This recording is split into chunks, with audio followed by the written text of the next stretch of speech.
Hi friends, അസ്സലാമു അലൈക്കും. പുതിയൊരു വീഡിയോയിലേക്ക് എല്ലാവർക്കും സ്വാഗതം. അപ്പോൾ ഇന്നൊരു ക്ലീനിങ് പ്ലസ് റെസിപ്പി എല്ലാം കൂടെ മിക്സ് ആയിട്ടുള്ള ഒരു ചെറിയ വ്ളോഗായിട്ടാണ് എത്തിയിട്ടുള്ളത്. അപ്പോൾ വീഡിയോ ഇഷ്ടമായ സബ്സ്ക്രൈബ് ചെയ്യാൻ മറക്കല്ലേ. അഭിപ്രായങ്ങൾ കമൻറ്റായിട്ടും അറിയിക്കണം. അപ്പോൾ പണിയൊക്കെ കഴിഞ്ഞ് ഇപ്പോൾ കിച്ചൺ കാണാൻ എന്തായാലേ ഭംഗി. എല്ലാം അടക്കി ഒതുക്കി വൃത്തിയാക്കി വച്ചിട്ടുള്ള കിച്ചണാട്ടോ. അപ്പോൾ രാവിലെ എഴുന്നേറ്റ് ബ്രേക്ക്ഫാസ്റ്റിൻ്റെ പരിപാടികൾ ആദ്യമേ നോക്കിയിട്ടോ. അപ്പോൾ തലേന്ന് അരിയൊക്കെ അരച്ച് വെച്ചിട്ടുണ്ടായിരുന്നുകൊണ്ട് രാവിലെ പിന്നെ പണി എളുപ്പമായിട്ടോ.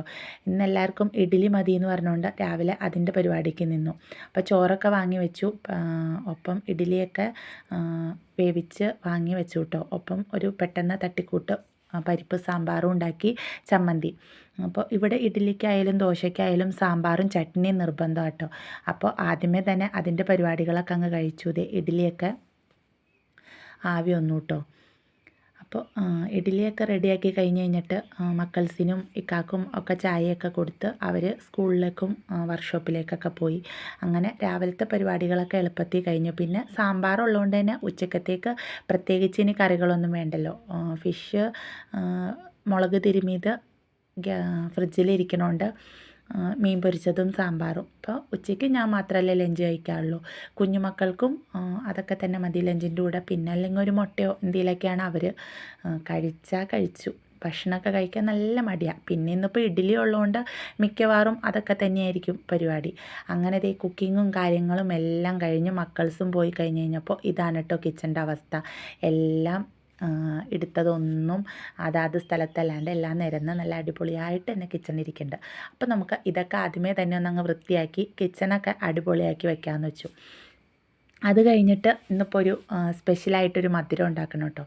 മധുരം ഉണ്ടാക്കുന്നതിന് ഒരു കാരണമുണ്ട്. അപ്പോൾ മക്കൾസ് ഒരു വയസ്സ് കഴിഞ്ഞ് ഇപ്പോൾ 2 മാസമായിട്ടോ. മോന് ആദ്യമേ പിച്ച വെച്ച് തുടങ്ങിയായിരുന്നു. ഇപ്പോൾ ഒരാഴ്ചയായിട്ടോ മോനൊന്ന് പിച്ച വെച്ചിട്ട്. അപ്പോൾ മോളും കഴിഞ്ഞ ദിവസം അങ്ങനെ 8 അടി വെച്ചു. അപ്പോൾ ഒരുപാട് പ്രതിസന്ധികളിലാണ് നമ്മളവരെ തരണം ചെയ്ത് ഇവിടം വരെ എത്തി നിന്ന് അവർ സ്വന്തം ഒരു കാൽവെപ്പ്, അല്ലെങ്കിൽ അവരുടെ ലൈഫിലെ ആദ്യത്തെ കാൽവയ്പ് എന്നൊക്കെ പറയാമല്ലോ, നടന്ന് തുടങ്ങണത്. അപ്പോൾ അത് കാണുമ്പോൾ ഭയങ്കര സന്തോഷമുണ്ട് കേട്ടോ. എന്നാന്ന് വെച്ച് കഴിഞ്ഞാൽ നമ്മളൊരിക്കലും പ്രതീക്ഷിക്കാത്ത സമ്മാനമായിരുന്നു ഈ ട്വിൻസ് എന്ന് പറയുന്നത്. അതുകൂടാതെ അവരെ ഇതുവരെ ഒരുപാട് പ്രതിസന്ധികൾ ഉണ്ടായിന്ന് ഞാൻ പറഞ്ഞില്ലേ. കാരണം കിട്ടില്ല എന്ന് പറഞ്ഞുകൊടുത്തെന്ന് എൻ്റെ കയ്യിൽ കിട്ടി. ഒരു 8 മാസം തുടക്കത്തിലാണ് അവരെൻ്റെ കയ്യിലേക്ക് കിട്ടണത്. കിട്ടിക്കഴിഞ്ഞ് കഴിഞ്ഞപ്പോഴും മോനെ കിട്ടില്ല, മോൻ കുറച്ച് ക്രിട്ടിക്കലൊക്കെ ആയിരുന്നു കേട്ടോ. സിപാപ്പിലും കാര്യങ്ങളിലൊക്കെ ആയിരുന്നു. അപ്പോൾ 50-50 ചാൻസ് പറഞ്ഞു കൊടുത്തെന്ന് നമ്മൾ ഓരോ പ്രതിസന്ധികളെയും തരണം ചെയ്ത് NICUന്ന് അങ്ങനെ ഒരു മാസത്തെ ഹോസ്പിറ്റൽ വാസത്തിന് ശേഷം NICUന്ന് വീട്ടിലെത്തി. പിന്നെ വീട്ടിൽ വന്നു. അത് കഴിഞ്ഞപ്പോൾ അവൻ ഭയങ്കര കരച്ചിലായിരുന്നു കേട്ടോ. അപ്പോൾ ഈ കരച്ചിലിൻ്റെ കാരണം എന്നാണെന്നറിയില്ല. നമ്മൾ ഹോസ്പിറ്റലിൽ കൊണ്ടുപോകും. അപ്പോൾ ഇവർ ഈ പ്രീമച്വർ ആയതുകൊണ്ട് തന്നെ എല്ലാ ആഴ്ചകളിലും ചെക്കപ്പ് ഉണ്ട്. ഈ ചെക്കപ്പിന് കൊണ്ടുപോകും. അപ്പം നമ്മൾ ഡോക്ടറോട് പറയും ഇങ്ങനെ നല്ല കരച്ചിലാണ്, എന്നാ ചെയ്യണേന്ന് അറിയില്ല. അപ്പോൾ ഡോക്ടർ പറയും ചില മക്കൾ അങ്ങനെയാണ്, കുഴപ്പമില്ല. ഇനി വിശന്നിട്ടാന്നും പറയാൻ പറ്റില്ല. കാരണം അന്നേരം ബ്രസ്റ്റ് ഫീഡ് കൂടാണ്ട് പൊടിയും നമ്മൾ അവർക്ക് കൊടുക്കണ്ടല്ലോ. പിന്നെ പൊടി അവനങ്ങ് കുടിക്കൽ കുറഞ്ഞു, ബ്രസ്റ്റ് ഫീഡും കുറഞ്ഞു. അങ്ങനെ പിന്നെ അപ്പോഴാണ് മനസ്സിലായത് ഇത് ഡെസിഡ്യുവൽ ഹെർണിയ എന്ന് പറയുന്ന ഒരു സിറ്റുവേഷൻ അവനക്കുണ്ട്. അത് ഒരു 4 വയസ്സൊക്കെ ആകുമ്പോഴാണ് സാധാരണ മക്കൾസിന് കാണുന്നത്. അപ്പോൾ ഇവനൊക്കെ ഒരു 60 ദിവസം, 60 ആയിട്ടില്ല, ഒരു 50-52 ദിവസത്തിൽ അത് കണ്ടെത്തി. പിന്നെ അതിൻ്റെ പുറകെയായി അതിൻ്റെ സർജറി കാര്യങ്ങൾ എല്ലാത്തിൽ നിന്നും നമ്മളിങ്ങനെ തരണം ചെയ്ത് അങ്ങനെ ആദ്യമായിട്ട് നടന്നു കഴിഞ്ഞപ്പോൾ ഉണ്ടല്ലോ ഒരു പ്രത്യേക സന്തോഷം തന്നെയായിരുന്നു കേട്ടോ.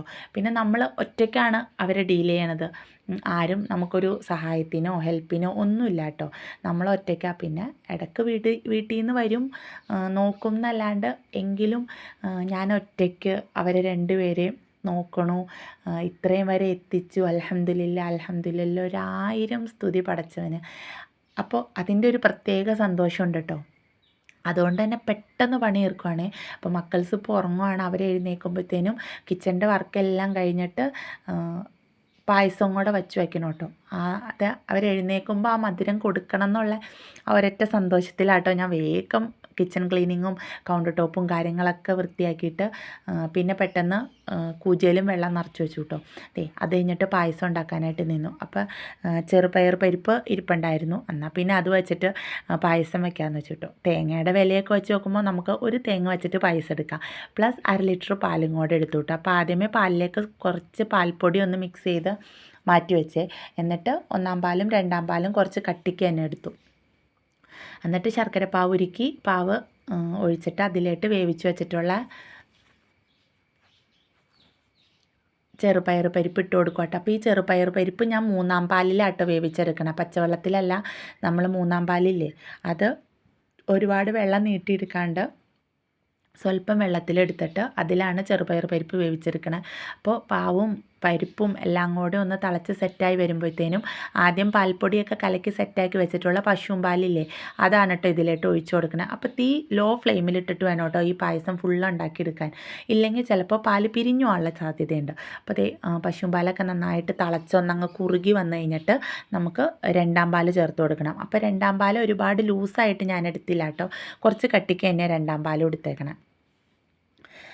അപ്പോൾ അവർ എഴുന്നേൽക്കുമ്പോഴത്തേനും ഇത് ഇന്നൊരു മധുരം കൊടുക്കാമെന്നുള്ള ഒരു സന്തോഷത്തിലും കൂടെ കൂടിയിട്ടാട്ടോ ഞാൻ പായസം റെഡിയാക്കണേ. നമ്മളങ്ങനെയല്ലേ, ചില ഭക്ഷണങ്ങൾ പാകം ചെയ്യുമ്പോൾ നമ്മുടെ മനസ്സിൽ അതൊരു പ്രത്യേക സന്തോഷത്തിലാണെങ്കിൽ എന്തൊരു രസമായിരിക്കില്ലേ ആ കുക്കിങ്, നമുക്ക് ഒട്ടും ബോറടിക്കില്ല. ഇന്ന് അതുപോലെ തന്നെയായിരുന്നു കേട്ടോ. ക്ലീൻ ചെയ്തപ്പോഴായാലും കുക്ക് ചെയ്തപ്പോഴാണെങ്കിലും എനിക്ക് ഒട്ടും ബോറടിക്കുന്നുണ്ടായില്ല കേട്ടോ. ഒത്തിരി സന്തോഷത്തിലാണ് ഞാൻ ഇതെല്ലാം ചെയ്യണത്. നമുക്ക് ഇപ്പോൾ ലൈഫിൽ വിഷമങ്ങളും സങ്കടങ്ങളും ഇല്ലാത്തവരില്ല എന്ന് എല്ലാവർക്കും എന്തെങ്കിലുമൊക്കെ രീതിയിൽ ഒരേ ബുദ്ധിമുട്ടുകളും കാര്യങ്ങളൊക്കെ ഉണ്ടാവും. പക്ഷെ ആ ബുദ്ധിമുട്ടുകളുടെ ഇടയിൽ ഇതുപോലുള്ള ചെറിയ സന്തോഷങ്ങളായിരിക്കില്ലേ നമ്മളെ ജീവിക്കാനായിട്ട് മുന്നോട്ടുള്ള പ്രേരണ എന്ന് പറയുന്നത്. അതുപോലെ തന്നെയാട്ടോ. ഇപ്പോൾ എനിക്ക് മൂത്ത മോള് ആദ്യത്തെ ചുവട് വെച്ചപ്പോൾ എനിക്ക് ഭയങ്കര സന്തോഷമായിരുന്നു. എന്നാന്ന് വെച്ച് കഴിഞ്ഞാൽ നമുക്കിടെ ലൈഫിൽ നമ്മളെ ഉമ്മയാക്കിയത് അവളാണ്. അപ്പോൾ അവക്കടെ ഓരോ സ്റ്റെപ്പും നമ്മളിങ്ങനെ സൂക്ഷ്മം വീക്ഷിച്ചുകൊണ്ടായിരുന്നു കേട്ടോ ഇരുന്നത്. അപ്പോൾ അവൾ പിച്ച വെച്ചത് അതെൻ്റെ മനസ്സിൽ ഇപ്പോഴും ഉണ്ട്. പിന്നെ 2-ാമത് മോൻ. അപ്പോൾ നമ്മൾ പ്രതീക്ഷിക്കാതെയായിരുന്നു മോനെ ഉണ്ടായത് കേട്ടോ. അതും ലോക്ക്ഡൗണിൻ്റെ സമയത്ത് അവനുണ്ടാവണേ.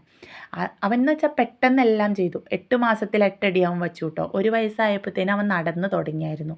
അപ്പോൾ അത് നമുക്ക് വേറൊരു സന്തോഷമായിരുന്നു. എന്നുവെച്ചാൽ എല്ലാം നേരത്തെ ചെയ്തുല്ലോ. മോള് കുറച്ച് താമസിച്ച എല്ലാം ചെയ്തേ.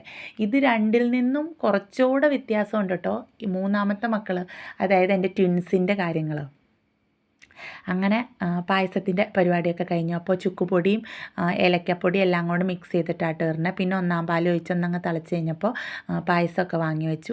അത് കഴിഞ്ഞ് പെട്ടെന്ന് അടുക്കള അടിച്ചു വാരി അങ്ങ് തുടച്ച് പണിയും കാര്യങ്ങളെല്ലാം കഴിഞ്ഞ് ക്ലീൻ ആയപ്പോഴത്തേനും മക്കൾസ് എഴുന്നേറ്റു കേട്ടോ.